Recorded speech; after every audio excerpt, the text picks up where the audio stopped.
Hi everybody, Amy Joy here, coming at you with some tips and tricks on how to write a nonfiction book. So welcome to my channel, The Positive Psychologist. If you want to hit that like, subscribe, comment, whatever you want to do, whatever works for you. If you want to see more, you can hit the notifications and things will pop up as I throw videos out there. So today I wanted to actually talk to you about how I wrote my first book. It was a nonfiction book, is a nonfiction book. It hasn't died or anything. So it still exists, Human Trafficking 101. So this is my first baby. And if you are a writer and you've published, you know exactly what I'm talking about. It takes a great deal of time and patience and just fortitude, just a little bit of grit to get through writing your first book. So there are 3 basic steps that I use to write nonfiction books, to write lectures, to write presentations. So those of you who don't know me well, I am an author, a keynote speaker, a lecturer. So I'm a professor, and everything that I do when I'm going to present to somebody, whether it's in writing or in person, or through some online platform, I do with these 3 questions in mind. They are 3 steps, but they're basically 3 questions. And if you answer these 3 questions sufficiently and repeatedly, you have a book, right? So those 3 questions, those 3 steps are: first, number 1, you're going to ask yourself, what is it? What are you passionate about? What are you an expert in? Everybody's an expert in something. It could be model trains or knitting or whatever. Everybody's got something that they're interested in or something that they want to know more about. And through the process of writing this book, they're actually going to do the research and find out more about it and tell you about it. So the first step is, what is it? Tell me what it is. Ask yourself that question. Write it down at the very beginning. And this pattern can follow chapters, sections. You can use this to write just 1 paragraph. You know, the first sentence or 2 can be, what is it? And then the second step, you're actually going to ask yourself, why is it important? Why does it even matter that we know about these things? So if you're into model trains, why is it important that your reader know about model trains? Now, chances are, if you're an expert in model trains and you've written a book on model trains, your reader is going to be interested in model trains. But maybe you're writing something specific about why some part or some brand of model train is better or worse than some other, and you're going to want to explain that.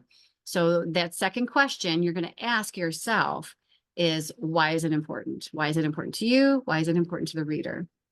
Step number 3, how is it applied? How do you apply this to your life as a model train expert?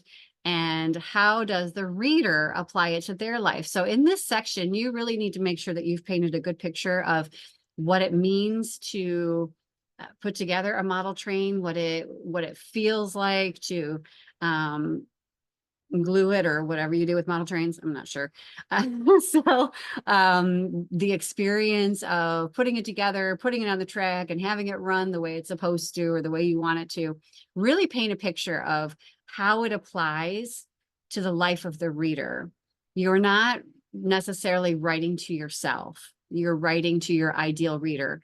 And not everyone's going to pick up your book because not everybody's interested in everything. So I don't necessarily go for things that are fiction. I like nonfiction books. I like things that are tips and tricks. So those are the books that I go for. So when you're writing a book, keep your ideal reader in mind, not all readers. And if someone poo-poos your idea, well, then they're not your reader. So those basic steps, those 3 steps will get you through an entire book. So the way I structured Human Trafficking 101 is I started with the what is it? So I broke my book down into 5 different sections. And the first section started with what is the scope of this thing? What does the data say about all of this? And then through each of those chapters in that section 1, I explained what the data said, and then I explained why it was important. And then at the end of each of these chapters, I actually threw in what I call takeaways. So this is, how is it applied? So how can somebody recognize what human trafficking is? If you're talking about substance abuse and human trafficking, what are the warning signs? So how is this applied in real life? So I wrote this book primarily for service providers, but also for parents, anybody who's interested in combating human trafficking or knowing more about protecting their family. But I wrote it for law enforcement, for healthcare professionals, for social workers, teachers, those who are on the front lines of this, those who are more likely to see human trafficking come in and out of their life through the workplace. So it's a very easily digestible book, but it's a great resource for parents too, and especially foster care parents. So there's some dynamics there that people should be aware of.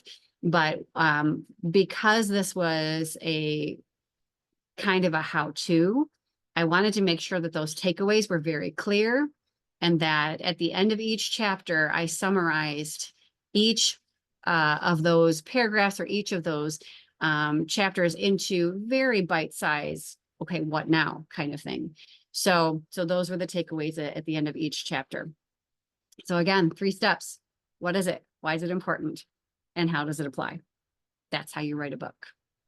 And with that being said, please hit like, subscribe, and I will see you next time. Bye-bye.